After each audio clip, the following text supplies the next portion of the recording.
What's up everyone? Lauren is continuing to sell her own game out for Vince's. Kelly didn't realise that us live feeders can actually hear what she's saying, and a Big Brother record has been broken. We've got so much to talk about, so welcome to your live feed update.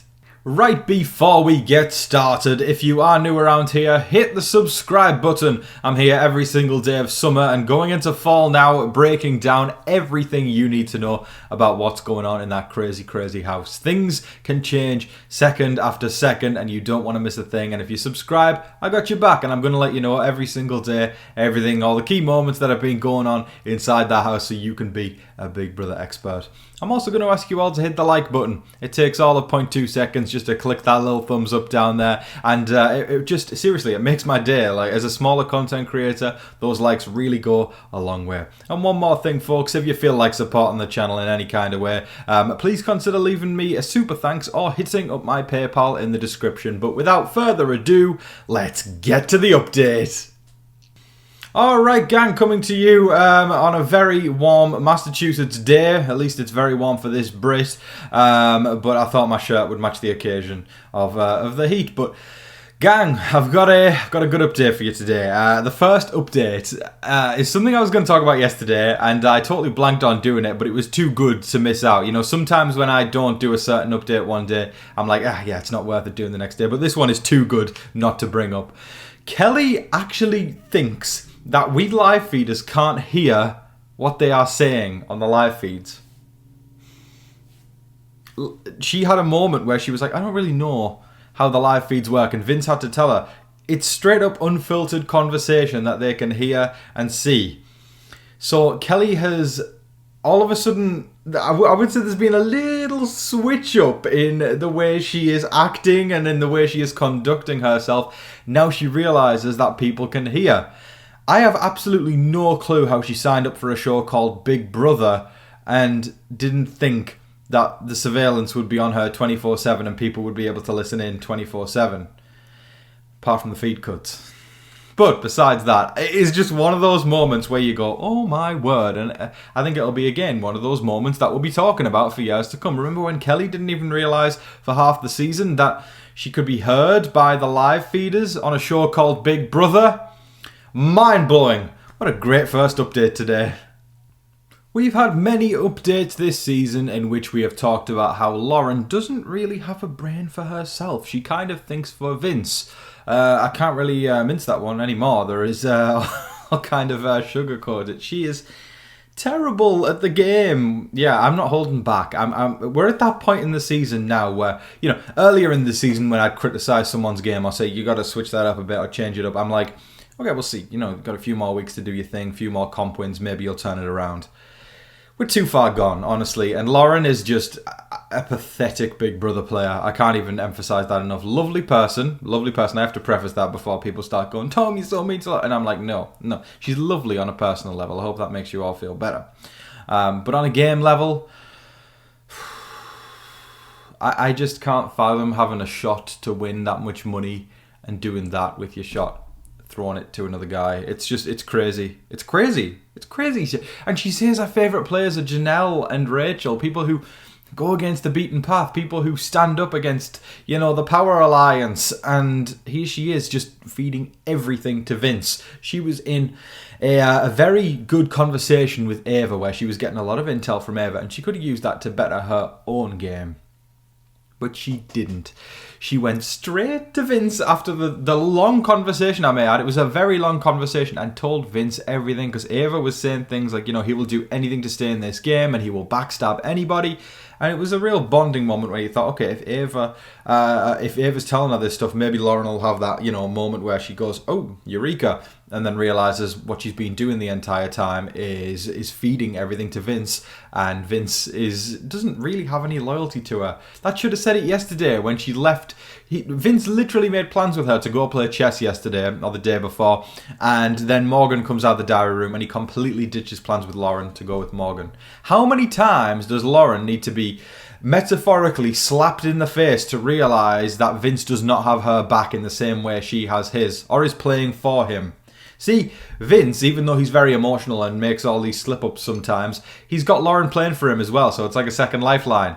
But yeah, Lauren, I don't even know. I feel like it's too far gone. Like I said, there's nothing that can be done to make Lauren realise that she is floundering and drowning in this game.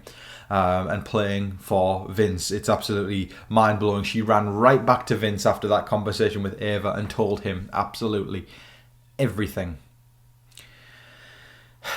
If this doesn't make Lauren wake up and realise, you know, if him ditching her to not play the chess game, him also selling out all of his allies, I feel like he kind of threw Lauren under the bus the other day when Keanu was trying to decide who the replacement nominee was going to be. I feel like Vince even floated Lauren, and it's just... It's mind-boggling, and I think a lot of the majority of us, 95% of us as fans are just looking at Lauren and just thinking, girl, just get it together.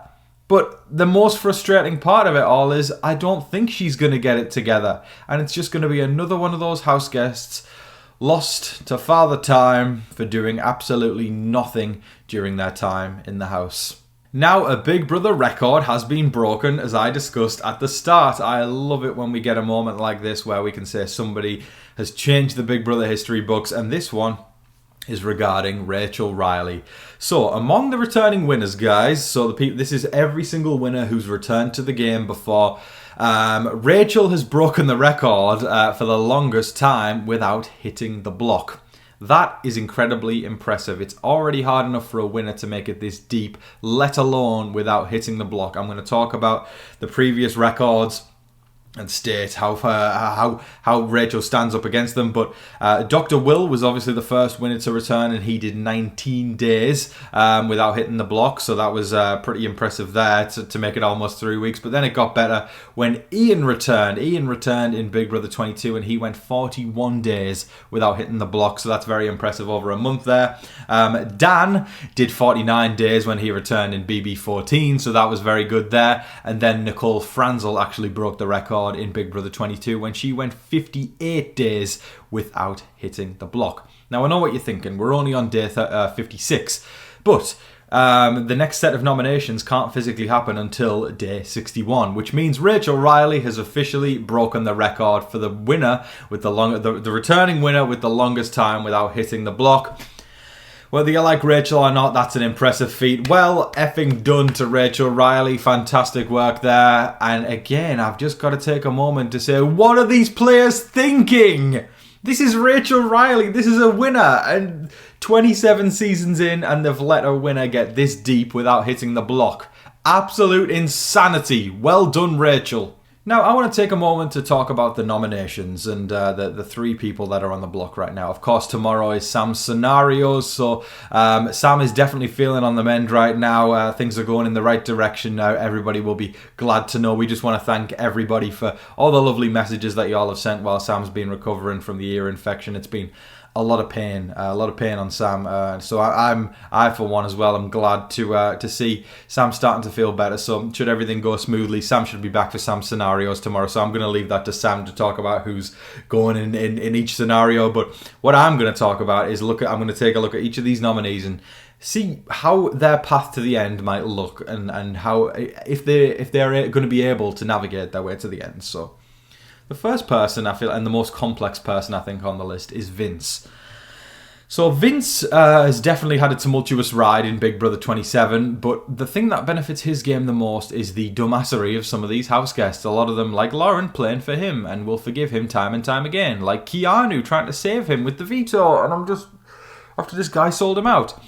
If Vince can bank on this kind of play, if he can keep the Laurens around, if he can keep the Keanus around, he's going to be able to get to the end. Morgan's there as well. That's going to be a bonus for Vince. He's also got the Judges Alliance backing him up. So Vince does have backup, but it's one of those things where he can also get a lot of traction. I feel like he's starting to get a lot of traction against him because of all the long hugs that he's been doing with Morgan. It sounds crazy that a hug could send you out the door, but this is starting to spiral out of control with the house guests, with them having conversations on the daily now of people going, Did you see how long they were hugging for? It was 1 minute yesterday, 2 minutes straight today. They are hugging each other constantly, and they all know that Vince has got a girlfriend as well. So I think that also adds a little spice in the conversation between these house guests, because they know that.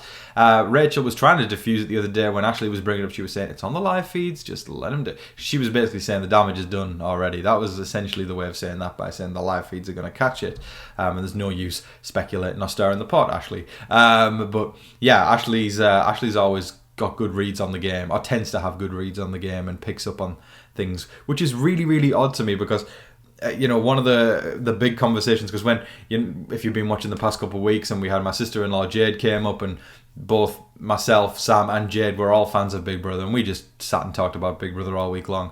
And one of the conversations that kept coming up between the three of us was Ashley. She is such it's an anomaly in a player, because she does all these things, earlier in the season when we were talking about how she would leave messes around the house and refuse to clean them up. So already on a social level, you're thinking, ooh, that's going to piss off people around her. But at the same time, she has these magnificent reads on the game. And it's like, how can somebody be so unaware socially, but then also really aware socially? It's that princess kind of energy, where she's got the smarts, but it just sometimes contradicts itself in the way she conducts herself. But I think she has magnificent reads on the game, and she's clocked Vince and Morgan there. So yeah, Vince is going to have an interesting path to the end. I really think the two big contenders this season are Vince and Rachel. That's kind of what I'm seeing there. He could be dethroned this week, but again, I'm going to leave Sam to talk about that tomorrow. But yeah, he's got a complex relationship with a lot of the house. With some of them, you think that they're against him, but then a second later, it's like, bam, they would lie. Their Big Brother lives on the line for Vince. Next person we're going to talk about is Ashley. I feel like Ashley is actually really well covered. She has put herself into a position into this game where she came such a long way from Showergate at the start, and now she's in a place where I feel like she has people that would go to bat for her. Going into the vote this week, I think things might be looking decent for Ashley. I don't want to speak too soon. Again, I'm going to leave that to Sam, but Ashley's had an upward trajectory in this house, whereas a lot of the house guests have been boing, boing, boing, boing, boing, whereas Ashley, I feel like, has been solidly up, and that's got to count for something, right? And then we look at the third nominee, which is Mickey. Mickey, once again, she was at a time in this house untouchable. She was in a great position. She was in a position where there would be a whole alliance. Almost half the house would go to bat for her. And then she put herself on an island when she decided to dig her heels into the ground and vote one of her, or literally not vote, but send one of her own allies out the door with her own head of household reign. I think, again, that's going to be a conversation that we have for years and years on end, where we discuss when Mickey took out Jimmy. It didn't serve her game, and time has told that. At the time, there was a lot of people saying this was dumb, and a lot of people were saying, no, it was a good move. And then we all just said, okay, time will tell. Time has told, and Mickey is on an island by herself. People are not willing to go to bat for her. She is Mrs. Negative in the house, who people don't want to be around anymore. After she did that move, and then she screwed her own game up, and then she just became really, really negative, and the walls came down and started talking about people's families, when it was just awkward. And she's put herself on an island called Mickey. So I do think Mickey, actually, of the three nominees, has the toughest path to get to the end. And even if she does get to the end, I don't know if a jury would give her the money, because on a personal level, I don't think people really enjoy her as much as other people in that house. Okay, we got a statistic time now, and as a super fan, I love when I'm able to do some statistics on a live feed update. There's actually only 4 house guests, and get this is if the blockbuster, if this is the last one this week, and then they stop it at jury like they did last time, there's going to be 4 house guests who have never played in the blockbuster era. That is, only 4 house guests of a possible 33, because there was 16 last year, 17 this year. So 4 people out of a possible 33 have not competed in the blockbuster. And those 4 are T-Core from last year, Leah from last year, Rachel from this year. and Lauren. So well done to those four for navigating their way all the way to the jury stage, or all the way to the non-blockbuster stage of the game without ever having to compete in blockbuster. The highlight there is Rachel again. That's a winner who still hasn't been put on the block.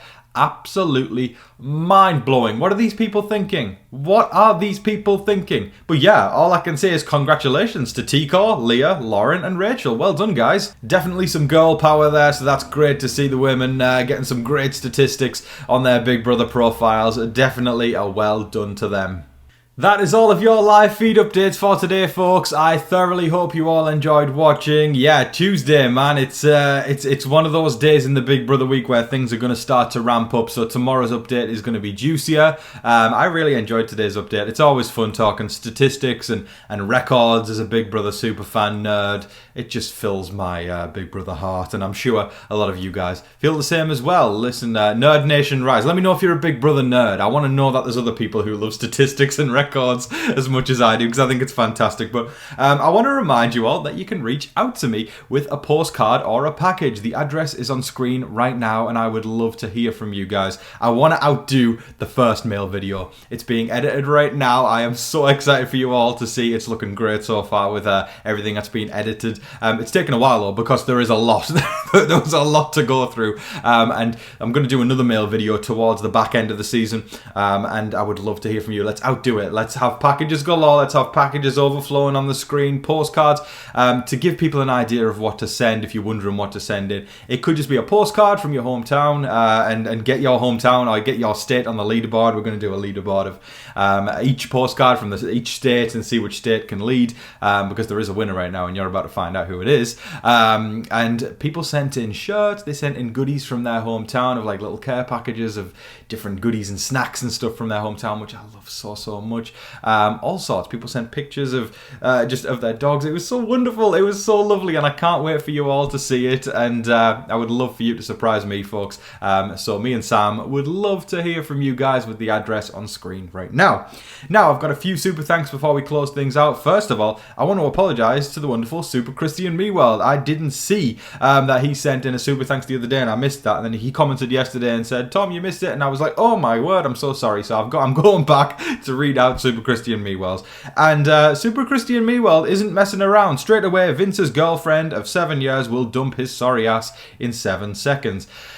It's looking that way. I don't want to speculate too much on that one, but the only thing I'm feeling with this whole thing is I just feel sorry for Vince's girlfriend, because I know if I was in a relationship for 7 years, or for less of that time, for, just in a relationship and seeing how he's getting really close with Morgan, it's tough to watch. And I feel sorry. I can't help but feel like that. And Super Christian Meworld also says, also, the backbone of a slug is appropriate for Lauren. You know how fast the slug moves? That's how Lauren's brain moves. She's not very good at this game, and she thinks she is, I think, and that's the tough part about it. But like I said, it's just frustrating to me to my core as a fan that there is another fan in there who is playing like this. Ugh. Also, Tom, you forgot Will's lemon drop. How could I? I forgot. Of course I remembered his chocolate drop, but his lovely lemon drop, Julie Chen Moonves, that was such an iconic moment when Julie called herself Will's lemon drop like that. I love it when the Chen bot malfunctions and has a moment like that, because it's part of the charm, isn't it? The Julie Chen Moonves Chen bot. I love that so much all season long. But then when she has a moment where her personality pops out a bit more, I'm like, yeah, go Julie. I love that so much. Thank you, Super Christian Meworld. I appreciate you. Let me pull up the last two, folks. We got great David Cushmore. And David Cushmore says, "Hi Tom, did you get to watch WWE Clash in Paris? I sure did myself." I did. We had so much fun watching that. All these premium live events with WWE are always the most exciting times when it comes to WWE. All these Monday Night Raws and Friday Night Smackdowns, all roads lead to these PLEs, and it's so much fun. But I hear they're not doing, I don't know if I'm wrong here, I'm just speculating, but I feel like I read something somewhere saying that the PLEs are now not going to be on Peacock and what have you anymore, and they're moving to somewhere else. I got to look into that. But yes, Clash in Paris, incredible, and so good to see WWE in Europe. September 13th is NXT Vengeance, also WWE WrestlePalooza on ESPN. See, that's what I heard, that things are going to be put on ESPN September 20th. Vince should win the blockbuster. Kelly needs to be evicted next. Lauren sucks. It's a sentiment that I think a lot of people are sharing with her on a game level.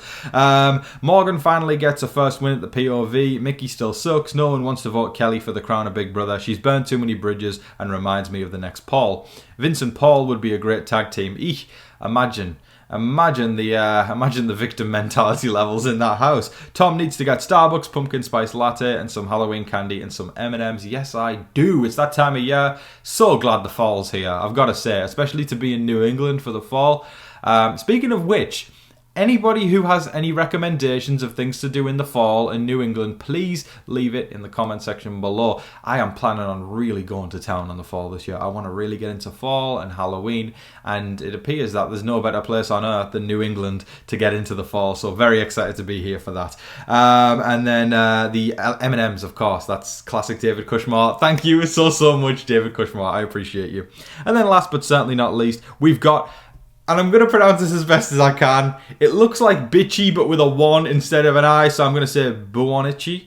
I'll just say it. Bitchy08, who says, thank you, bitchy. That sounds like an insult, but it's not, because that's your YouTube name. Thank you so much, everybody, for joining us. Like I said, we'd love to hear from you, so please think of reaching out. I'm popping out to the PO box right after this to start to collect things for the next mail video. I am so freaking excited. Gang, I hope that you're all staying safe, staying positive, and staying healthy out there, and remember to be kind to one another. But in the meantime, please don't forget to like, share, comment, subscribe, do all of that wonderful stuff. But until your next live feed update, I've been your host, Tom Vasey.